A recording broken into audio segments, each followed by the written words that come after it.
వచ్చావంటే ఆవునని గడ్డిమోవు చెప్తుందండి మాట.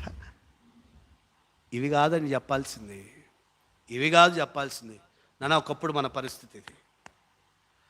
మనం ఆరాధన చేస్తున్న మన దేవుణ్ణి స్తుతించి ఆరాధించి మహిమపరిచినప్పుడు దేవుడు మన జీవితాలు ఎదుగే కార్యం చేశాడు.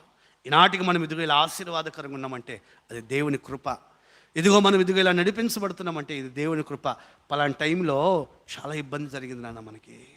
టైంలో దేవుడు ఎంత అద్భుతం చేసేది తెలుసా.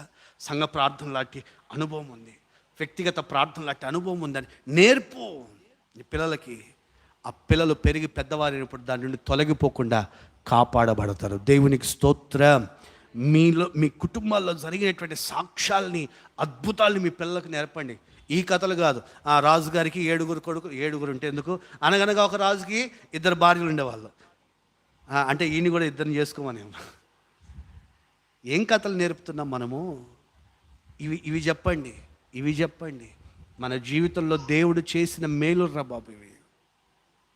పలానా టైంలో అనారోగ్యంతో నేను బాధపడుతున్నా, ఆ టైంలో ఇదిగో నా పక్షముగా ప్రభు నిలిచి నన్ను స్వస్థపరిచాడు నాన్న. ఇబ్బందులు మనం ప్రభుకు ప్రార్థన చేసినప్పుడు స్వస్థత కలుగుతుందని చెప్పు. ఆ మాటలు పిల్లల జీవితాల్లో నిలిచిపోయి వారు కూడా ప్రార్థన